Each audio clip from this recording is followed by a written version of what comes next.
Okay, आज हम लोग स्टार्ट करेंगे सेमीकंडक्टर। सबसे पहले हम लोग को ये समझना है कि जो भी मटेरियल हम लोग पढ़ेंगे, जो भी मटेरियल के बारे में हम लोग जानेंगे, उन सभी मटेरियल को आप चार अलग अलग भाग में डिवाइड करते हैं। सबसे पहले कुछ इंपॉर्टेंट टर्म को हम लोग समझेंगे इस चैप्टर में आगे प्रोसीड करने के लिए, जिसमें सबसे पहला है आपका कंडक्टर, दूसरा है इंसुलेटर, तीसरा है आपका सेमीकंडक्टर, और जो चौथा है वो है आपका सुपर कंडक्टर। तो किसी भी मटेरियल को आप इस चार प्रकार से उसको डिवाइड कर सकते हैं, जिसमें पहला है कंडक्टर, दूसरा है इंसुलेटर, तीसरा है सेमीकंडक्टर और चौथा है सुपर कंडक्टर।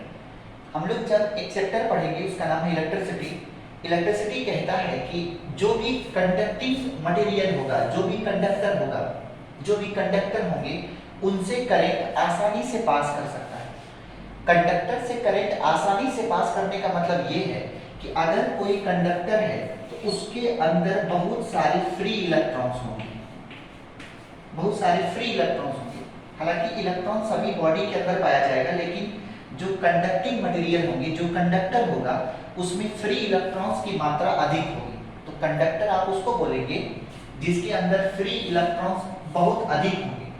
फ्री इलेक्ट्रॉन्स अधिक होने की वजह से अगर आप इस कंडक्टर को किसी बैटरी से जोड़ते हैं, तो बैटरी का काम होता है कंडक्टर के दोनों एंड पॉइंट पर पोटेंशियल डिफरेंस प्रोड्यूस करना। अर्थात ये बैटरी का एनोड है और ये बैटरी का कैथोड है। ये एनोड यहाँ पे बनाता है पॉजिटिव चार्ज का मतलब हाई पोटेंशियल, और ये जो निगेटिव चार्ज है वो इस पॉइंट पर बनाएगा लो पोटेंशियल, यहाँ पे लो पोटेंशियल। जिस वजह से जैसे ही हाई पोटेंशियल और लो पोटेंशियल क्रिएट होगा तो वहाँ पे पॉजिटिव चार्ज यहाँ, निगेटिव चार्ज यहाँ, इस वजह से कंडक्टर के अंदर में प्रोड्यूस होगा इलेक्ट्रिक फील्ड। और इस इलेक्ट्रिक फील्ड की वजह से जितने सारे इलेक्ट्रॉन्स हैं, इस इलेक्ट्रॉन्स पर अपोजिट डायरेक्शन में एक फोर्स लगेगा, जिसको आपने पढ़ा होगा F=QE। हम लोग पढ़े थे, अगर किसी इलेक्ट्रिक फील्ड में एक्सटर्नल इलेक्ट्रिक फील्ड हो, और इलेक्ट्रिक फील्ड बनाने का सबसे आसान तरीका है कि आप किसी भी कंडक्टर के दोनों एंड पॉइंट पर आप बैटरी के द्वारा पोटेंशियल डिफरेंस क्रिएट कर दें, और जैसे ही आपने पोटेंशियल डिफरेंस क्रिएट किया तो ये बैटरी का एनोड, ये बैटरी का कैथोड, ओके, ये बैटरी का एनोड, ये बैटरी का कैथोड, ये पॉजिटिव चार्ज, तो ये भी क्या होगा पॉजिटिव चार्ज, ये निगेटिव चार्ज, तो ये भी क्या होगा निगेटिव चार्ज। तो यहाँ प्लस और यहाँ पे माइनस, इलेक्ट्रिक फील्ड जनरेट हुआ। और इस इलेक्ट्रिक फील्ड में आपने इलेक्ट्रोस्टैट में पढ़ा होगा कि अगर किसी इलेक्ट्रिक फील्ड में पॉजिटिव चार्ज रखते हैं तो उस पर इलेक्ट्रिक फील्ड के डायरेक्शन में फोर्स लगेगा। तो अगर ये पॉजिटिव चार्ज होता तो इस पर फोर्स इलेक्ट्रिक फील्ड के डायरेक्शन में लगता, मतलब राइट की तरफ। इसमें कौन सा है, इलेक्ट्रॉन है, इलेक्ट्रॉन मतलब निगेटिव चार्ज है। निगेटिव चार्ज पर किधर फोर्स लगेगा, अपोजिट डायरेक्शन में, जिस वजह से ये सभी इलेक्ट्रॉन इधर फ्लो करना शुरू करेंगे। और आपने पढ़ा होगा, 10th में भी पढ़ा होगा, उसके बाद 12th में जब हम लोग इलेक्ट्रिसिटी पढ़ेंगे तो वहां आपने पढ़ा था कि rate of flow of charge को आप कहते हैं करंट। इसका मतलब यदि ये सभी के सभी चार्ज फ्लो करना शुरू करेगा तो ये फॉर्मेशन करेगा किसका, करंट का। हम लोग को ये समझना है कि हम लोग जो मटेरियल के बारे में जानते हैं उसको हम लोग डिवाइड करेंगे चार प्रकार में। उनमें से एक होगा कंडक्टर का सबसे पहला पहचान है कि उसमें बहुत सारे फ्री इलेक्ट्रॉन्स होंगे। उसका दूसरा पहचान है कि उससे करंट फ्लो आसानी से और अधिक मात्रा में करेगा, किसमें, कंडक्टर में। अब दूसरा क्या है, इंसुलेटर वो होता है जिसमें फ्री इलेक्ट्रॉन्स बहुत कम पाए जाते हैं, नहीं के बराबर।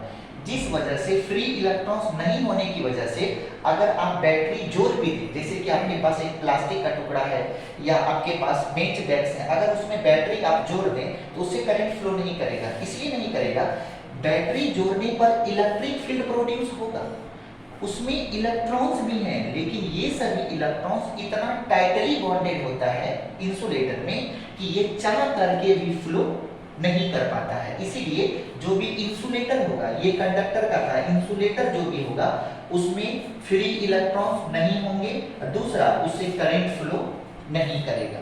तीसरा कहानी है सेमीकंडक्टर का, जिसको हम लोगों को अलग से पढ़ना है। ये सेमीकंडक्टर को ही हम लोग प्रॉपरली स्टडी करेंगे। तो सेमीकंडक्टर वो होगा जिसमें फ्री इलेक्ट्रॉन्स तो होंगे, लेकिन वो कुछ बाइंडिंग एनर्जी से कंडक्टर के साथ जुड़ा रहेगा। कुछ बाइंडिंग एनर्जी मतलब कि वो इलेक्ट्रॉन्स फुल्ली फ्री नहीं होगा, जिस वजह से ये जो, अगर इसको हम लोग बैटरी से जोड़ेंगे तो बैटरी कुछ देर तक करंट फ्लो नहीं करवा पाएगा, लेकिन बैटरी का वोल्टेज अगर रेगुलरली हम लोग बढ़ाते जाएं तो एक समय ऐसा आएगा जब उस मटेरियल से इलेक्ट्रिसिटी कंडक्ट होने लगेगा, तब आप उसको क्या बोलेंगे, सेमीकंडक्टर। दूसरा है, एक है सुपर कंडक्टर। हालांकि सुपर कंडक्टर एक स्पेशल टाइप है कंडक्टर का, ये स्पेशल टाइप है सुपर कंडक्टर। सुपर कंडक्टर का मतलब जैसे कि हम सभी के सभी बच्चे पढ़ रहे हैं, अगर पढ़ते पढ़ते इसी में से जो बच्चे मेडिकल इंजीनियरिंग क्वालिफाई कर जाता है तो वो सुपर बन जाता है। सुपर का मतलब हो गया कि कुछ ऐसे कंडक्टर हैं जिनके अंदर प्रॉपर्टी थोड़ा सा कंडक्टर से अधिक हो जाता है, तो वो बन जाएगा सुपर। अब यहाँ एक बात समझेंगे थोड़ा सा बैक आके। सबसे पहले हम लोग को ये समझना है कि कंडक्टर में और सुपर कंडक्टर, एक वर्ड है कंडक्टर और दूसरा वर्ड है सुपर कंडक्टर। सुपर कंडक्टर लिखता है फिजिक्स की कंडक्टर और सुपर कंडक्टर दोनों एक ही मटेरियल, दोनों एक ही मटेरियल है। कंडक्टर हो या सुपर कंडक्टर हो, दोनों एक ही मटेरियल। अब आप एक लाइन समझाते हैं, इलेक्ट्रिसिटी कहता है आपका, अगर किसी कंडक्टर को आप हीट करते हैं, समझिएगा, अगर किसी कंडक्टर को आप हीट करते हैं तो उसका रेजिस्टेंस बढ़ता है। हो सकता है ये बात अभी कम भी समझ में आ रहा हो, आगे समझ में आएगा। अगर किसी कंडक्टर को आप हीट करेंगे तो उसका रेजिस्टेंस क्या होगा, इंक्रीज करेगा, बढ़ेगा। अर्थात यदि हम इसी कंडक्टर को, आप समझेंगे, अगर आपने हीट किया तो उसका रेजिस्टेंस बढ़ रहा था, अगर बाय द वे कोई इसको कूल करेगा तो क्या होगा, उसका रेजिस्टेंस घटेगा। समझना है, हम ये कहना चाहते हैं अगर किसी कंडक्टर को आप हीट करेंगे, इस बात को हम बीच में से निकालें क्योंकि इलेक्ट्रिसिटी में इसका बेसिक है, बीच में से एक पॉइंट निकाले। अगर किसी कंडक्टर को आप हीट करते हैं तो उसका रेजिस्टेंस, आर मतलब रेजिस्टेंस, उसका रेजिस्टेंस इंप्रूव होगा, मतलब बढ़ता चला जाएगा। हम ये सोचे कि आप उसको हीट नहीं करके आप उसको कूल करिए, तो अगर हम लोग कंडक्टर को ठंडा करना शुरू करें तो उसका रेजिस्टेंस क्या होगा, ग्रेजुअली घटता चला जाएगा। अब बोला कि यदि आप घटता चला जाएगा, चलिए घटाते चलते हैं, तो घटाते घटाते एक समय ऐसा होगा जब उसका रेजिस्टेंस जीरो हो जाएगा। सुनेंगे, एकदम गौर से सुनेंगे मेरे हर बात। बोल रहा है यदि कंडक्टर को हीट करेंगे तो उसका रेजिस्टेंस बढ़ेगा, अगर आप उसको कूल करेंगे तो उसका रेजिस्टेंस घटेगा, और रेजिस्टेंस कभी नेगेटिव नहीं होता है। तो घटते घटते एक समय ऐसा आएगा जब उसका रेजिस्टेंस कितना हो जाएगा, जीरो हो जाएगा। तो रेजिस्टेंस क्या हो गया, जीरो। आप जब बचपन में थे तो आपने पढ़ा होगा Ohm's law. Ohm's law, Ohm's law कहता है V इक्वल टू I। तो यहाँ से I इक्वल टू क्या हो जाएगा, V अपॉन R। जरा गौर से देखिएगा, आपने 10th क्लास में पढ़ा था I equal to V upon R। अब देखिए हम ये बोले कि अगर किसी कंडक्टर का रेजिस्टेंस जीरो होगा तो R अगर जीरो रख दें तो I कितना हो जाएगा, R अगर जीरो रख देंगे तो I हो जाएगा इन्फिनिटी। जी, जिस कंडक्टर में ये प्रॉपर्टी आ जाता है वही कंडक्टर बन जाता है सुपर कंडक्टर। इसका मतलब फिजिक्स आपको ये समझाना चाहता है कि हमारे समाज में कोई अच्छा बुरा होता नहीं है, बस वो अपनी मेहनत से अच्छा या बुरा बन सकता है, मेरा ये कहना है। उसी प्रकार कोई भी कंडक्टर सुपर होता नहीं है, हम लोग उसको सुपर बनाते हैं। कैसे बनाते हैं, कूल करके, उसको ठंडा करके। जैसे ही आप उस कंडक्टर को कूल करेंगे, उसको ठंडा करेंगे, तो उसका जो रेजिस्टेंस है वो ग्रेजुअली क्या होगा, डिक्रीज होता चला जाएगा, और एक समय ऐसा आएगा जब उसका R जीरो हो जाएगा। जिस समय उसका R जीरो हो जाएगा, आपने पढ़ा था ओम्स लॉ बचपन में, V equal to I R, तो I इक्वल टू कितना, V अपॉन R। अगर इसी में R का वैल्यू आप जीरो पुट कर देंगे तो I क्या हो जाएगा, उसका इन्फिनिटी। जैसे ही उसका I इन्फिनिटी हो गया, तो I जब इन्फिनिटी हो जाएगा तब इसी कंडक्टर को, जो पहले कंडक्टर के नाम से प्रसिद्ध था, अब उसका नाम हो जाएगा सुपर कंडक्टर। सुपर कंडक्टर, यहाँ एक इंपॉर्टेंट लाइन बोलेंगे, आप जरा सब के लिए उसको अपने मन में बैठा लेंगे। सुपर कंडक्टर अर्थात सुपर कंडक्टर कोई होता नहीं है, सुपर कंडक्टर कोई होता नहीं है, केवल हम लोग उसको कूल करके मतलब ठंडा करके उसको बनाते हैं। तो कूल करके ठंडा करके इसको बनाते हैं, तो ये बन गया आपका सुपर कंडक्टर। अब इसका मतलब है कि अगर मान लेते हैं आपके पास एक आयरन का ब्लॉक है, एक टुकड़ा है, या एल्यूमिनियम का ब्लॉक है, या फिर सिल्वर का ब्लॉक है, कोई भी एक मटेरियल है, उसको आप सुपर कंडक्टर बनाना चाहते हैं, तो क्या करना पड़ेगा? हम लोग सीखे उसको ठंडा करना पड़ेगा, उसको कूल करना पड़ेगा। बात सही है? अब इतना भी सीरियस मत हो जाइए, सर को पता है क्या पढ़ रहे हैं जी। तो हम लोग ये देख रहे थे, ये क्या बन गया? Super conductor. कैसे बना? जब आप उसको ठंडा कर लिए, कूल कर लिए, तो वो सुपर कंडक्टर बन गया। अब बोल रहा है, अब एक पॉइंट आप समझेंगे, अब सवाल ये उठेगा कि कितना ठंडा करोगे, कितना ठंडा करेंगे? आप जब हीट एंड थर्मोडायनामिक्स पढ़े होंगे तो हीट चैप्टर हम लोग को सिखाता है कि मेरे प्यारे बंधु बांधव, एक टेम्परेचर है, उसका नाम है 0 केल्विन। इसके नीचे हम लोगों का अभी हिम्मत नहीं है टेम्परेचर बनाने का, इसका नाम है एब्सोल्यूट टेम्परेचर। कितना बोलेंगे? इसका नाम है एब्सोल्यूट टेम्परेचर। अर्थात 0 केल्विन टेम्परेचर को आप किस नाम से बुलाते हैं? Absolute temperature. ओके नहीं लिखा हुआ, नहीं 0 केल्विन लिखा हुआ, हाँ 0 केल्विन टेम्परेचर। तो 0 केल्विन टेम्परेचर का नाम है एब्सोल्यूट टेम्परेचर। अभी आपने क्या सीखा कि कोई भी कंडक्टर सुपर कंडक्टर कब बनेगा? जब उसको आप ठंडा करेंगे, कूल करेंगे। अब बोला ठंडा कहां तक करोगे? सुनिएगा, बोला 0.1 केल्विन से लेकर, एकदम दिमाग में बैठा लीजिएगा सर, 0.1 केल्विन से लेकर 10 केल्विन के बीच, 10 केल्विन के बीच, 0.1 केल्विन से 10 केल्विन के बीच ही ठंडा करने पर कोई कंडक्टर क्या बन जाएगा? सुपर कंडक्टर बन जाएगा। ये आज का सबसे इंपॉर्टेंट लाइन था, एकदम टैग लाइन है आज का, कि सबसे पहले हम लोग ये बोले कोई भी मटेरियल 4 प्रकार का होगा, उस एक को कहेंगे कंडक्टर, दूसरा होगा इंसुलेटर, तीसरा होगा सेमीकंडक्टर और चौथा होगा सुपर कंडक्टर। हम थोड़ा थोड़ा इन सभी बात को चर्चा की। हम लोगों को जो पढ़ना है उस चारों में से पढ़ना किसको है? सेमीकंडक्टर को। और आप सबसे निवेदन है कि जैसे हम बताते चले, जो भी पॉइंट इंपॉर्टेंट लगे उसको आप नोट्स के रूप में लिखते चलेंगे। चलते हैं आगे। अब बोला कि देखेंगे, अब जैसे आपके पास एक मटेरियल है, आपके पास एक मटेरियल है, मान लेते हैं आपके पास सोडियम है, एटॉमिक नंबर 11। अगर इसका कॉन्फ़िगरेशन आप लिखोगे तो क्या लिखोगे? आप इसको लिखोगे 2 8 1, ठीक। अगर इसको और अच्छे से लिखें तो आप इसको लिखते हैं 1s2 2s2 2p6 और 3s1। आपने पढ़ा था कि अभी फिलहाल न्यूक्लियर फिजिक्स हम लोग फिनिश किए हैं, तो ये आपका न्यूक्लियस है, ये फर्स्ट ऑर्बिट, ये सेकंड ऑर्बिट, ये थर्ड, ये फोर्थ, ये सभी ऑर्बिट है, KLM ऐसे करके। आपने पढ़ा था फर्स्ट ऑर्बिट में सिर्फ एक सब ऑर्बिट होता है, उसका नाम है S। जानते हैं सब लोग, खूब जानते हैं, खूब जानते हैं। ये जो दूसरा ऑर्बिट है, इसमें कितने सब ऑर्बिट? 2, S और P। सही है? सही है। ये जो तीसरा ऑर्बिट है उसमें 3 सब ऑर्बिट, कौन कौन? S, P और D। और जो चौथा ऑर्बिट है उसमें कौन होगा? S, P, D और F। अच्छे समझिए, हम क्या आपको समझाना चाहते हैं, बड़ी इंपॉर्टेंट टर्म की तरफ हम लोग जा रहे हैं। ये सोडियम है, सोडियम का एटॉमिक नंबर 11, उसका कॉन्फ़िगरेशन है 1s2 2s2 2p6।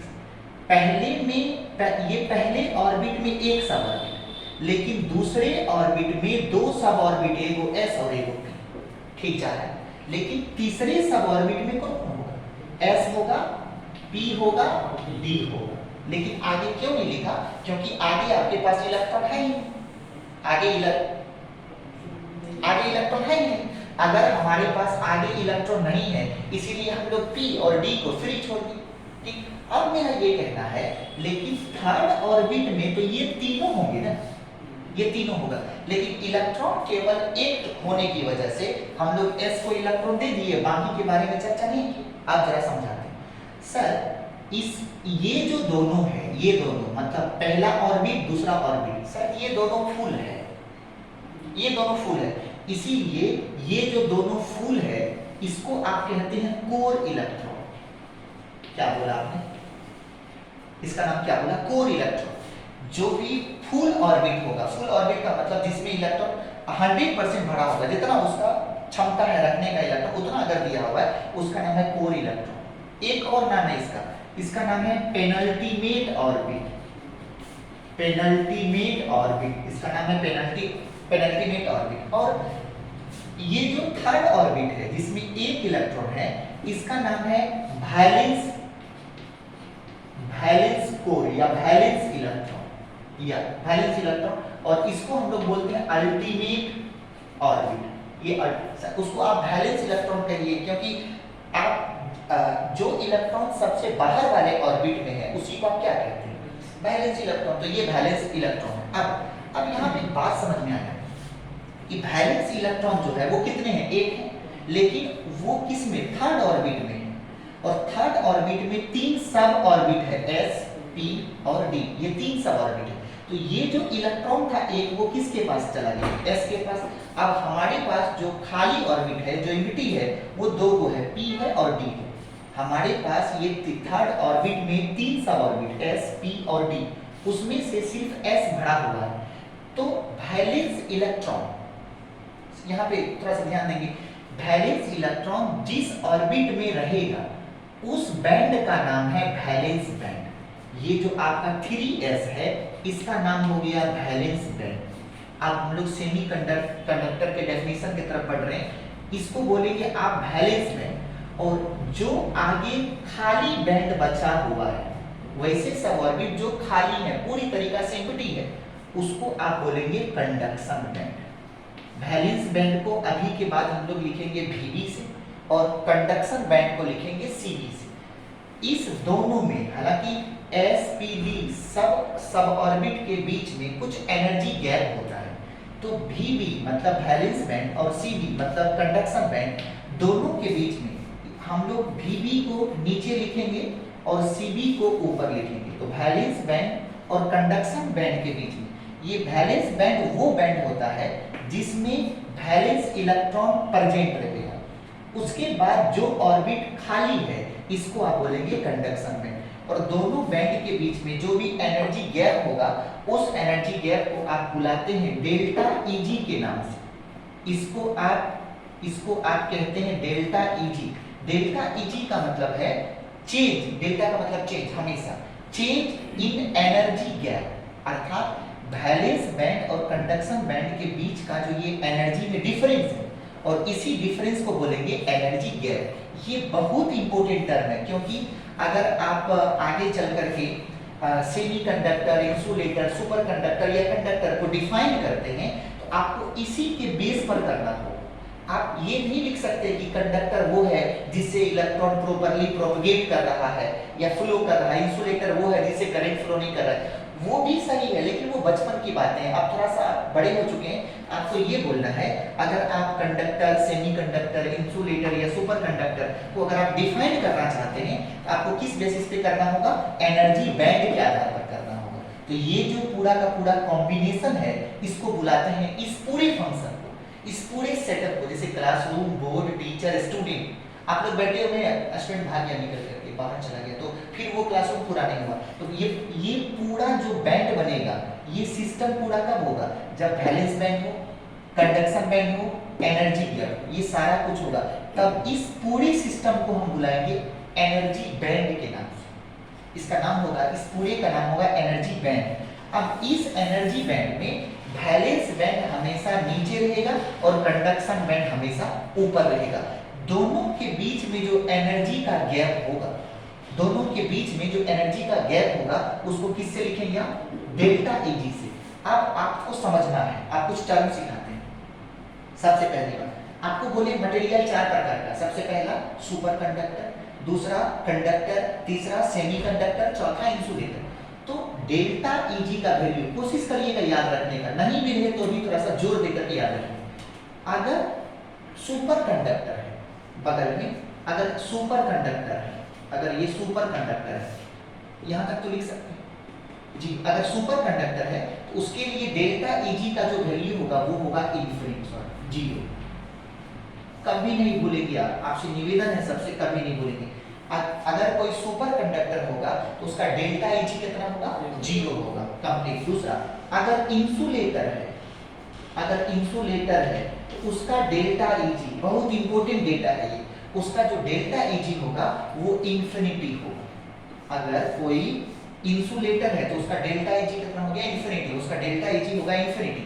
तीसरा, अगर कोई कंडक्टर है, अगर कोई कंडक्टर है तो उसका डेल्टा Ag जो होगा वो होगा 1 इलेक्ट्रॉन वोल्ट, 1 इलेक्ट्रॉन वोल्ट, कभी नहीं भूलेंगे आप, उसका डेल्टा Ag होगा कितना 1 इलेक्ट्रॉन वोल्ट। और जो आपका सेमी कंडक्टर है, जो आपका सेमी कंडक्टर है उसका जो डेल्टा Eg होगा वो होगा 6 electron volt, delta Eg, delta Eg। आप 100% इस डेटा को एग्जाम पर कम से कम लेके जाएंगे। लिखता है कि अगर कोई सुपर कंडक्टर है तो उसका जो एनर्जी गैप होगा वो 0 होगा, सुपर कंडक्टर का एनर्जी गैप 0 होगा। इस डेल्टा Eg का वैल्यू 0 है, इसका मीनिंग जरा समझते हैं। डेल्टा Eg का वैल्यू 0 होने का मीनिंग ये होता है कि वैलेंस बैंड और कंडक्शन बैंड ये दोनों एक दूसरे के ऊपर ओवरलैप कर जाए, दोनों के बीच में कोई भी गैप नहीं रहेगा। तो अगर सुपर कंडक्टर होगा तो कौन सा ऑप्शन सही होगा कि दोनों बैंड मतलब वैलेंस बैंड हमेशा वैलेंस बैंड नीचे और कंडक्शन बैंड ऊपर, तो ये दोनों अगर एक दूसरे को टच कर जाए, एक दूसरे पर ओवरलैप हो जाए तो उस मटेरियल को क्या बोलेंगे सुपर कंडक्टर, और उसका डेल्टा Ag कितना होगा 0। दूसरा, अगर इंसुलेटर है तो उसका एनर्जी गैप मैक्सिमम होता है, इनफाइनाइट, मतलब इतना गैप होगा। अब यहाँ पे एक बात और समझिएगा, अगर आप जब इलेक्ट्रोस्टैटिक पढ़ रहे होंगे तो वहां पे हम लोग पढ़े थे इलेक्ट्रॉन का इमिशन कैसे होता है। अगर कोई मटेरियल है उसमें से इलेक्ट्रॉन निकालने हैं, जैसे आपके पास एक लोहे का टुकड़ा है, एक आयरन पीस है, अगर उसमें से आप इलेक्ट्रॉन निकालना चाहते हैं तो आप कुछ काम कर सकते हैं, जैसे आप उसको हीट कर देंगे, हीट करेंगे उसमें से इलेक्ट्रॉन बाहर आएगा, या आप उसको रब करेंगे किसी दूसरे आयरन ब्लॉक या दूसरे एल्यूमिनियम के ब्लॉक के साथ आप उसको रब करेंगे, तो रब करेंगे तो उसमें से इलेक्ट्रॉन एमिट होगा। तीसरी बात ये होगी कि अगर आप क्या करेंगे उसके साथ थोड़ा जबरदस्ती करेंगे, कैसे करेंगे, एक मजबूत स्ट्रॉन्ग इलेक्ट्रिक फील्ड में आप उस आयरन के ब्लॉक को रख देंगे, आप जैसे रखेंगे उसमें से इलेक्ट्रॉन एमिट हो जाएगा। उसमें से इलेक्ट्रॉन इमिट हो गया तो इलेक्ट्रॉन को इमिट करवाने का ये 3-4 बहुत इंपॉर्टेंट प्रोसेस है, आप इलेक्ट्रॉन को इमिट करवा सकते हैं। जैसे आपने पूछा कि एक सर मेरे पास एक इंसुलेटर है, जैसे एक लकड़ी का टुकड़ा है, मान लीजिए डस्टर है हमारे पास, तो ये डस्टर किसका एग्जांपल, ये इंसुलेटर, तो इसमें भी इलेक्ट्रॉन है लेकिन इसमें फ्री इलेक्ट्रॉन नहीं होने की वजह से अगर आप इसको बैटरी से जोड़ भी दोगे तो इसमें से करंट फ्लो नहीं होगा। अर्थात हम ये कहना चाहते हैं, आप लोग सोचे कि सर एक जबरदस्ती करते हैं इसके साथ, इसको सर हम लोग गर्म करते हैं, आप क्या किए इसको गर्म करना शुरू किए, एकदम इसको चूल्हा में जाकर रख दिए, बेचारा गर्म हो रहा है, आप बैटरी जोड़ के रखे हुए करंट नहीं जा रहा है, सर अंत में देखिए आप कि ये जल गया लेकिन इससे करंट फ्लो नहीं हुआ। इसका मतलब ये है कि ये जो इंसुलेटर है इसका कंडक्शन बैंड और वैलेंस बैंड के बीच का एनर्जी गैप इतना अधिक है कि इसका बर्निंग टेम्परेचर, इसका बर्निंग एनर्जी उस गैप से ही कम है। अर्थात आप यदि उसका एनर्जी गैप भरने के लिए जाते हैं तो इस बीच में इसके घर में आग लग जाता है, भगवान न करे किसी घर में कभी आग लगे, ठीक, इस बीच में पहुंचते बीच में जाकर के इसका बर्निंग शुरू हो जाता है, जिस वजह से जब आप मटेरियल को कंडक्शन बैंड तक पहुंचाने से पहले ही मटेरियल खत्म हो जाएगा। इसीलिए बहुत सारे लोग इंसुलेटर को ट्राई किए कि उसको कंडक्टर बनाया जाए, उसको हीट किया जाए, लेकिन हम लोग इस कहानी में असफल हो गए। क्यों? क्योंकि जब आपने वैलेंस बैंड को एनर्जी देना शुरू किया तो इसका इलेक्ट्रॉन तो जंप किया, लेकिन हीट लेते लेते लेते एक समय ऐसा आया जब वो बीच में बर्निंग उसका शुरू हो गया और वो मटेरियल का जो अस्तित्व है वो खत्म हो गया, और इंसुलेटर में एनर्जी देने के बावजूद भी आप उसको कंडक्टिंग मटेरियल नहीं बना सकते।